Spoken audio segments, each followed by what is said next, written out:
Magandang umaga sa inyong lahat. Malugod na pagtanggap sa St. Joseph Parish, Gagalangin sa ika-6 ng umagang banal na misa na may liturya ngayong Sabado ng ika-31 na linggo sa karaniwang panahon. Tumayo po ang lahat at tayo'y makiisa sa Eucharistikong pagdiriwang na pamumunuan ng ating Kura Paroko, Reverendo Padre Douglas D. Badong.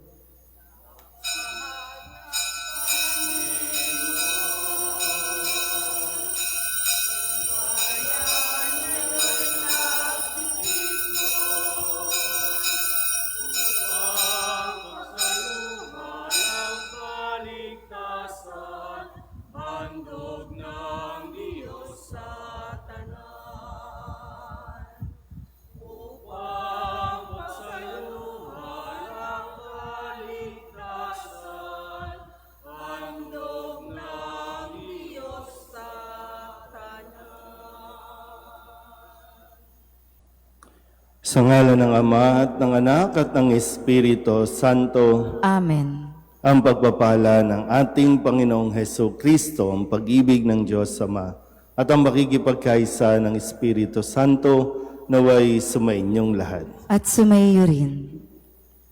Mga kapatid, aminin natin ang ating mga kasalanan upang tayo'y maging marapat gumanap sa banal na pagdiriwang. Inaamin ko sa mga pangyarihang Diyos at sa inyo mga kapatid na lubha akong nagkasala sa isip, sa salita at sa gawa at sa aking pagkukulang. Kaya isinasamo ko sa mahal na Birheng Maria, sa lahat ng mga anghel at mga banal, at sa inyo mga kapatid na ako'y ipanalangin sa Panginoong ating Diyos. Kaawaan tayo ng makapangyarihang Diyos, patawarin tayo sa ating mga kasalanan at patnubayan tayo sa buhay na walang hanggan. Amen. Panginoon, kaawaan mo kami. Panginoon, kaawaan mo kami. Kristo, kaawaan mo kami. Kristo, kaawaan mo kami. Panginoon, kaawaan mo kami. Panginoon, kaawaan mo kami. Manalangin tayo. Ama naming makapangyarihan, ang paglingkurang ka ayon sa iyong kasiyahan ay kaloob na iyong ibinibigay sa iyong mga hinirang. Gawin mong ang iyong mga pangako ay aming mapakinabangan ayon sa paraang iyong kinalulugdan sa pamamagitan ni Jesucristo kasama ng Espiritu Santo magpasawalang hanggan. Amen. Pagbasa mula sa sulat ni Apostol San Pablo sa mga taga-Roma. Mga kapatid, ikumusta ninyo ako kina Priscilla at Aquila, mga kamanggagawa ko kay Kristo Jesus. Sumuong sila sa panganib upang mailigtas ang aking buhay, at hindi lamang ako ang nagpapasalamat, kundi pati ang mga simbahan ng mga hentil. Ikumusta rin ninyo ako sa simbahang nagtitipon sa bahay ng mag-asawang ito. Ipaabot din ninyo ang aking pangungumusta sa kaibigan kong si Epeneto, ang unang sumampalataya kay Kristo doon sa Asia, at kay Maria na nagpakahirap para sa inyo. Ikumusta ninyo ako sa mga kababayan kong sina Adronico at Junia na nakasama ko sa bilangguan. Sila'y kilala ng mga apostol at naunang naging Kristiyano kaysa akin. Ikumusta rin ninyo ako kay Ampliato na aking minamahal sa Panginoon, kay Urbano na kamanggagawa natin, kay Kristo at sa kaibigan kong sa Stakis. Magbatian kayo bilang magkakapatid kay Kristo. Binabati kayo ng lahat ng mga simbahan ni Kristo. Akong si Tercio na sumulat ng liham na ito ay bumabati rin sa inyo sa pangalan ng Panginoon. Kinukumusta kayo ni Gayo na tinutuluyan ko. Sa bahay niya nagtitipon ang buong simbahan. Kinukumusta rin kayo ni Erasto na ingat yaman ng lungsod at ng ating kapatid na si Cuarto. Naway sumainyong lahat ang pagpapala ng ating Panginoong Hesus Kristo. Amen. Purihin ang Diyos na makapagpapatibay sa inyo sa pamamagitan ng mabuting balita tungkol kay Kristo na ipinangangaral ko sa inyo. Ang mabuting balitang iyan ay isang hiwaga na nalihim sa loob ng mahabang panahon at sa utos ng walang hanggang Diyos ay nahayag ngayon sa mga hintil upang sila'y manalig at tumalima kay Kristo. Ang lahat ng iyan ay ayon sa mga sulat ng mga propeta.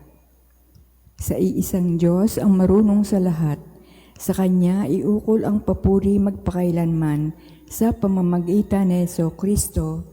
Amen. Ang salita ng Diyos. Salamat sa Diyos. Pupurihin ko ang ngalan ng Poon magpakailanman. Pupurihin ko ang ngalan ng Poon magpakailanman. Pupurihin ko't pasasalamatan ang Diyos araw-araw.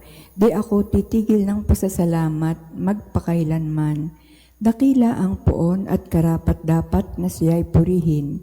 Ang kadakilaan niya ay mahirap nating unawain. Pupurihin ko ang ngalan ng Poon magpakailanman. Sa alinmang lahi ang iyong ginawa ay papupurihan.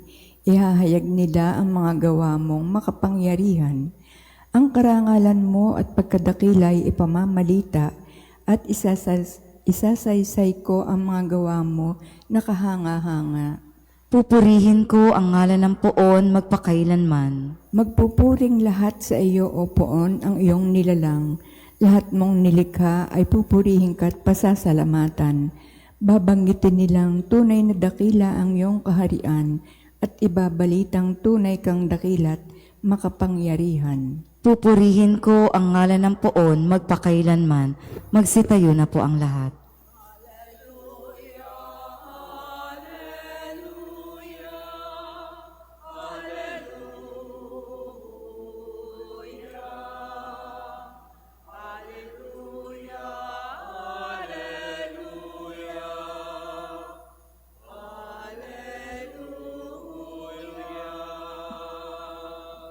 Si Kristo ay naging dukha upang tayo'y managana sa bigay niyang pagpapala.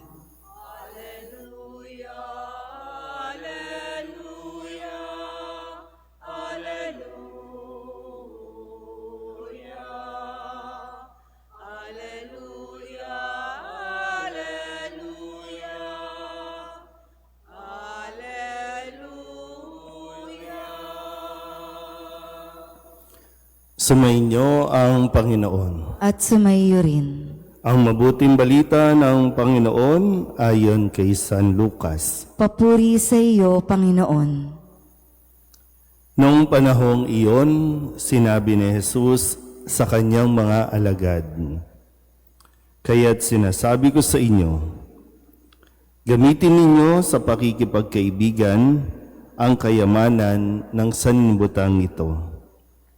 Maubos man ito'y may tatanggap naman sa inyo sa tahanang walang hanggan. Ang mapagkakatiwalaan sa maliit na bagay ay mapagkakatiwalaan sa malaking bagay. Ang magdaraya sa maliit na bagay ay magdaraya rin sa malaking bagay. Kung hindi kayo mapagkakatiwalaan sa mga kayamanan ng sanlibutan ito, sino ang magtitiwala sa inyo ng tunay na kayamanan? At kung hindi kayo mapagkakatiwalaan sa kayamanan ng iba, sino ang magbibigay sa inyo ng talagang para sa inyo? Walang makapaglilingkod ng sabay sa dalawang Panginoon, sapagkat kapupuutan niya ang isa at iibigin ang ikalawa. Paglilingkuran ng tapat ang isa at hahamakin ang ikalawa. Hindi ninyo mapaglilingkuran ng sabay ang Diyos at ang kayamanan." Narinig ito ng mga Pariseo at nilibak nila si Jesus sapagkat sakim sila sa salapi. Kaya't sinabi niya sa kanila, "Kayo ang nagpapanggap ng mga matuwid sa harapan ng mga tao. Ngunit nasasaliksik ng Diyos ang inyong mga puso. sapagkat ang itinuturing na mahalaga ng mga tao ay kasuklam-suklam sa paningin ng Diyos. Ang mabuting balita ng Panginoon. Pinupuri ka namin, Panginoong Hesukristo. Isang magandang umaga po sa inyong lahat. Ngayon po ay Sabado ng ika-31 linggo sa karaniwang panahon. Atin po munang balikan ang ilan sa mga salita na iniwan sa atin ng ating Panginoong Hesukristo sa pamamagitan ng mga ipinahayag na mabuting balita. Noong Lunes, ipinaalala sa atin, kaya kung ikaw ay maghahanda ng isang malaking salo-salo, ang mga pulubi, mga pingkaw, mga pilay, at mga bulag ang anyayahan mo. Sabi doon, hindi ka nila magagantihan. No? Baka kasi yung ating impression, no? Gusto natin magpa-impress, kaya ang iniimbita natin yung mga taong iimbitahan din tayo pag sila naman ang naghanda ng salo-salo. Pero yung paanyaya nga ni Jesus, imbitahin natin at kalinghain din natin yung mga hindi makagaganti sa atin. Noong Martes, sabi ni Kristo, sinasabi ko sa inyo, isa man sa mga unang inanyayahan ay hindi makatitikim ng aking handa. Ito ay patungkol sa talinghaga, no, ng salo-salo na magaganap doon sa kalangitan, na ang imbitasyon ay unang inialok, no, sa mga Hudyo, pero sila ay tumanggi, kung kaya ito ay binuksan para sa lahat. So, hindi na exclusive, kundi lahat ay kasali, lahat ay maaaring makasalo kung tatanggapin ang paanyaya ng Panginoon. Noong Miyerkules, gayon din naman, hindi maaaring maging alagad ko ang sinuman kung hindi niya tatalikdan ang lahat sa kanyang buhay. Hindi maaaring maging alagad ko kung hindi niya tatalikdan ang lahat sa kanyang buhay. So minsan may process tayo, no, na nag-accumulate tayo, and then darating ang araw, sana makita din natin na kailangan natin mag-detach sa mga bagay na pinahalagahan natin. Kasi doon tayo kadalasan nahihirapan kapag meron na tayo mga attachment, hindi lang sa tao, hindi lalong-lalo na sa mga material na bagay sa mundong ito, na lahat naman maglalaho, lahat mawawala, maliban lamang sa pag-ibig ng Diyos. Noong Huwebes, muli, sabi ni Kristo, sinasabi ko sa inyo, gayon din ang kagalakan ng mga anghel ng Diyos dahil sa isang makasalanang nagsisisit tumalikod sa kanyang kasalanan. Ito yung sabing, ano ang gagawin mo kung mayroong isa na nawala? Iiwan ang 99, hahanapin ang isa. At ganon ang ginagawa ng Diyos. Hahanapin at hahanapin niya kung sino ang naliligaw. Pero sana makita natin din sa ating sarili na tayo ay nasumpungan din ng Diyos. Nahanap tayo ng Diyos. Kahapon, Biyernes, paalala sa atin, sapagkat ang mga makasanibutan ay mas mahusay gumawa ng paraan kaysa mga makadiyos. Nang paalala din sa atin, gamitin natin ang ating mga talino. Gamitin natin ang ating mga isip. Makakagawa din tayo ng paraan dahil mayroong grasya na ibinigay sa atin ng Diyos. Hindi tayo pwedeng madaig, kumbaga, no? Matalo tayo ng mga sanlibutan na sila magaling mag-isip. May plan A, plan B, plan C, ano mangyayari. No, ito yung patungkol doon sa tiwaling katiwala, no? Na nilulustay yung ari-arian ng may-ari at ngayon siya ay tatanggalin na. At dahil tatanggalin na, ano ang kanyang gagawin kapag hindi na siya ang tagapangasiwa? Kaya mayroong inisip, no? Nag-foresight na. Kung hindi na ako magiging katiwala, paano ako mabubuhay? Yan. Kaya ginawa niya ito. Mali man ang kanyang naging pasya, pero pinuri siya dahil sa kanyang katalinuhan.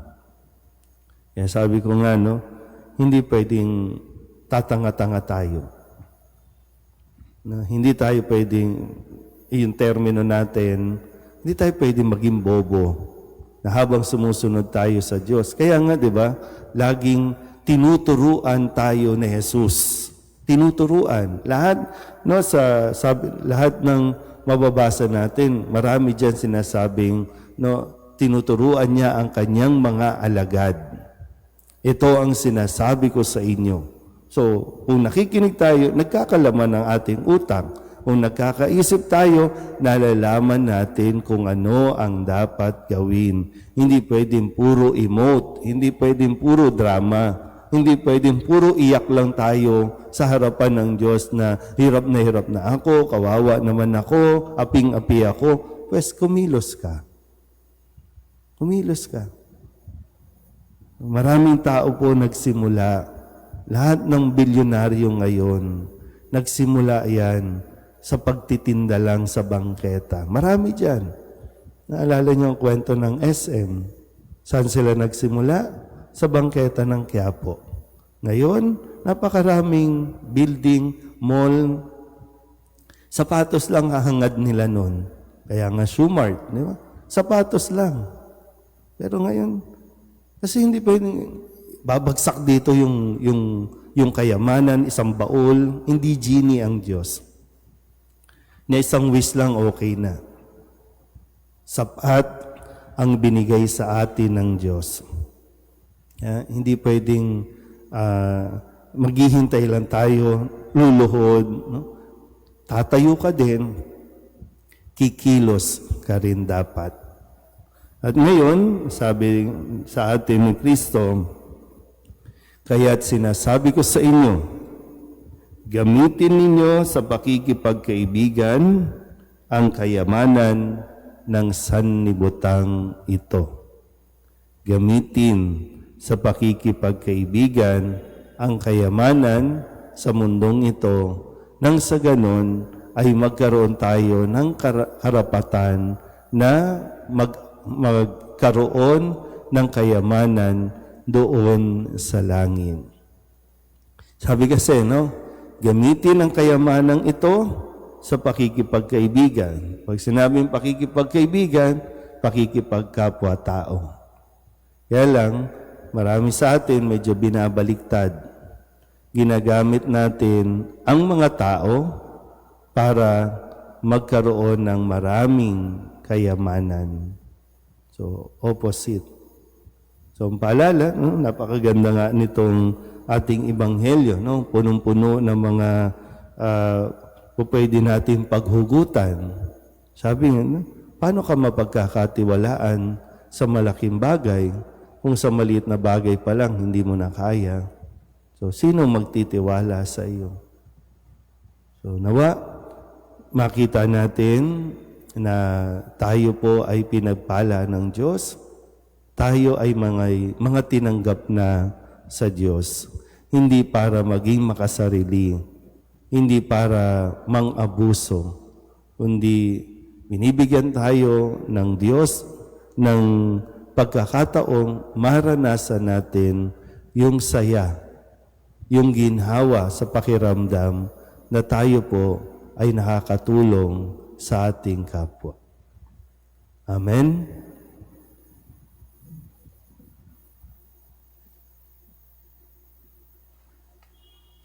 Magsiluhod po ang lahat.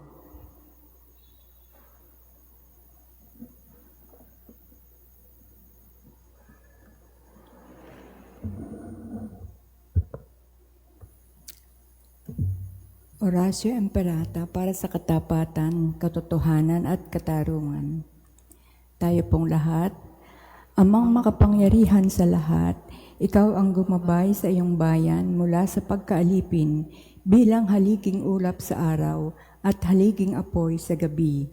Sa panahong ito ng panlilinglang at katiwalian na bumabalot sa aming bayan, ipamalas mo sa amin ang iyong liwanag na nagtataboy sa lahat ng dilim.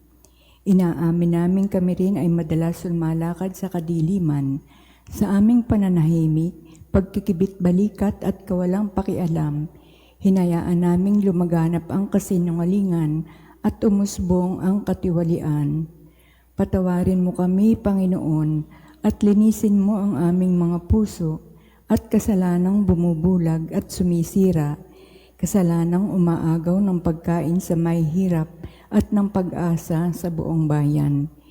Ipagkaloob mo sa amin ang mga pinunong kawangis ng puso na iyong anak, mga pastol na handang maglingkod, hindi mga lobong sumisila. Sa kapangyarihan ng iyong banal na espiritu, bigyan mo kami ng lakas ng loob na itakwil ang kasinungalingan, ibunyag ang pandaraya, igiit ang katarungan, at ipagtanggol ang katotohanan sa lahat ng aming gawain, pampubliko man o pansarili, upang ang katapatan ay dumaloy sa aming lupain, tulad ng ilog, at ang katwiran ay rumagasa na parang malakas na agos. O Diyos ng katarungan at habag, gawin mong ubasan ng kabutihan ng aming bayan, hindi laso ng kasakiman, manipulasyon at pagkamakasarili, kundi pagyamanin ng katapatan, malasakit at pag-ibig. Hinihiling namin to sa pamamagitan ni Kristo na aming Panginoon. Amen. Maria, salamin ng katwiran, Ipanalangin mo kami. San Miguel Arcangel, Ipanalangin mo kami. San Lorenzo Ruiz at San Pedro Calungsod, Ipanalangin ninyo kami. Magsiupo na po ang lahat.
Manalangin kayo mga kapatid upang paghahain natin ay kalugdan ng Diyos Amang makapangyarihan. Tanggapin nawa ng Panginoon itong paghahain sa iyong mga kamay, sa kapurihan niya at karangalan, sa ating kapakinabangan at sa buong sambayanan niyang banal. Ama naming lumikha, ang paghahain naming ito ay maging dalisay nawa at maging banal na pakikinabang namin sa iyong awang dakila sa pamamagitan ni Jesucristo kasama ng Espiritu Santo magpasawalang hanggan. Amen. Sumainyo ang Panginoon. At sumaiyo rin. Itaas sa Diyos ang inyong puso at diwa. Itinaas na namin sa Panginoon. Pasalamatan natin ang Panginoong ating Diyos. Marapat na siya ay pasalamatan. Ama naming makapangyarihan, tunay ngang marapat na ikaw ay aming pasalamatan. Sa iyong paglingap at kagandahang loob, ang tao'y nilikha mo at pinangangasiwa sa sansinukom. Sa hangad mong siya'y iwastong lubos, siya'y pinagdusa mo sa kanyang pagtalikod. Sa iyong paggiliw, iyong ipinahintulot na makabalik siya sa pamamagitan ni Kristo Jesus. Kaya kaysa ng mga anghel na nagsisiawin ng papuri sa iyo, nang walang humpay sa kalangitan, kami nagbubunyi sa iyong kadakilaan. Santo, Santo, Santo, Panginoon Diyos ng mga hukbo, napupuno ang langit at lupa ng kadakilaan mo, o sana sa kaitaasan. Pinagpala ang naparirito sa ngalan ng Panginoon, o sana sa kaitaasan. Ama naming banal, ikaw ang bukal ng tanang kabanalan. Kaya't sa pamamagitan ng iyong Espiritu, gawin mong banal ang kaloob na ito upang para sa aming maging katawan at dugo ng aming Panginoong Hesu Kristo. Bago niya pinagtiis ang kusang loob na maging handog, inawakan niya ang tinapay, pinasalamatan kaniya, pinaghati-hati niya iyon, iniabot sa kanyang mga alagad at sinabi, "Tanggapin ninyong lahat ito at kanin, ito ang aking katawan na ihahandog para sa inyo."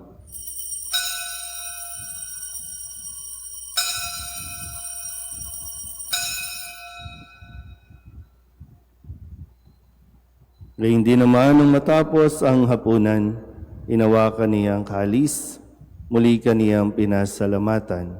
Iniabot niya ang kalis sa kanyang mga alagad at sinabi, "Tanggapin ninyong lahat ito at inumin. Ito ang kalis ng aking dugo, ng bago at walang hanggang tipan.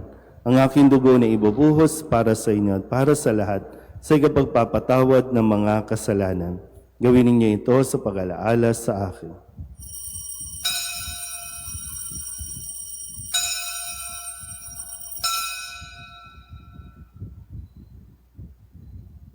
Ipagbunyi natin ang misteryo ng pananampalataya. Si Kristo'y namatay, si Kristo'y nabuhay, si Kristo'y babalik sa wakas ng panahon. Ama, ginagawa namin ngayon ang pag-alaala sa pagkamatay at muling pagkabuhay ng iyong anak. Kaya tiniaalay namin sa iyo ang tinapay na nagbibigay buhay at ang kalis na nagkakaloob ng kaligtasan. Kami nagpapasalamat dahil kami iyong minarapat na tumayo sa harap mo para maglingkod sa iyo. Isinasamo namin kami magsasalo-salo sa katawan at dugo ni Kristo ay mabuklod sa pagkakaisa sa pamamagitan ng Espiritu Santo. Ama, lingapin mo ang iyong simbahang laganap sa buong daigdig. Puspusin mo kami sa pag-ibig kay San Leo na aming Papa at ni Jose na aming Obispo at ng Tanang Kaparian. Alalahanin mo rin ang mga kapatid naming nahimlay na may pag-asang sila'y muling mabubuhay, gayon din ang lahat ng mga pumanaw. Kawaan mo sila at patuloyin sa iyong kaliwanagan. Kawaan mo at pagindapating kaming lahat na makasalo sa iyong buhay na walang wakas. Kaysa ng mahal na Birheng Maria na ina ng Diyos, ng kabiyak ng puso niyang si San Jose. Kaysa ng mga apostol at ng lahat ng mga banal na namuhay dito sa daigdig na kalugod-lugod sa iyo, may pagdiwang nawa namin ang pagpupuri sa kararangal mo sa pamamagitan ng iyong anak na aming Panginoong Hesu Kristo. Sa pamamagitan ni Kristo, kasama niya at sa Kanya, ang lahat ng parangal at papuri ay sa iyo, Diyos amang makapangyarihan, kasama ng Espiritu Santo, magpasawalang hanggan.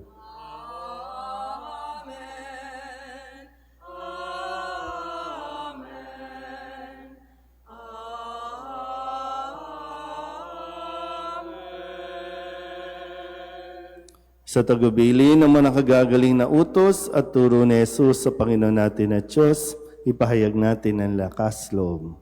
Ama namin, sumasalangit ka, sambahin ang ngalan mo, mapasa amin ang kaharian mo, sundin ang loob mo dito sa lupa para nang sa langit. Bigyan mo kami ngayon ng aming kakanin sa araw-araw at patawarin mo kami sa aming mga sala, para nang pagpapatawad namin sa nagkakasala sa amin. At huwag mo kaming ipahintulot sa tukso at iadya mo kami sa lahat ng masama. Hinihiling namin kami iadya sa lahat ng masama, pagkalooban ng kapayapaan araw-araw, iligtas sa kasalanan at ilayo sa lahat ng kapahamakan. Samantalang aming pinananabikan ang dakilang araw ng pagpapahayag ng tagapagligtas naming si Hesu Kristo. Sapagkat iyo ang kaharian at ang kapangyarihan at ang kapurihan, magpakailanman. Amen. Panginoong Hesu Kristo, sinabi mo sa iyong mga apostol, "Kapayapaan ang iniiwan ko sa inyo, ang aking kapayapaan ang binibigay ko sa inyo. Tunghayan mo ang aming pananampalataya at huwag ang aming mga pagkakasala. Pagkalooban mo kami ng kapayapaan at pagkakaisa ayon sa iyong kalooban, kasama ng Espiritu Santo, magpasawalang hanggan. Amen. Ang kapayapaan ng Panginoon ay laging sumainyo. At sumaiyo rin. Bigayan po tayo ng kapayapaan sa isa't isa.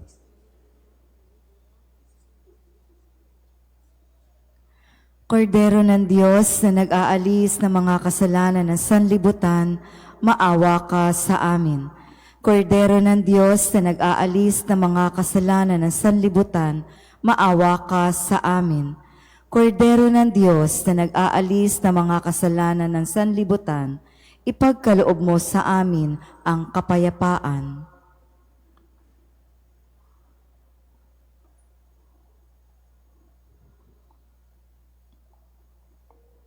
Ito ang kordero ng Diyos. Ito ang nag-aalis ng kasalanan ng sanlibutan.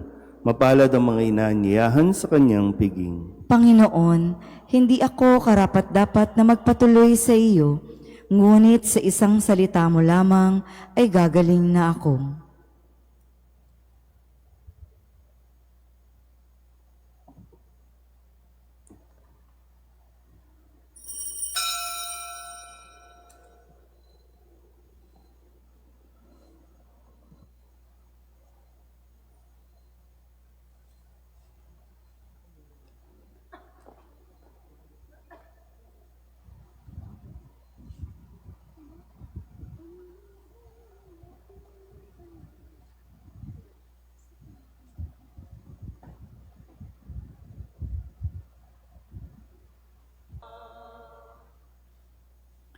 Magsiluhod po ang lahat.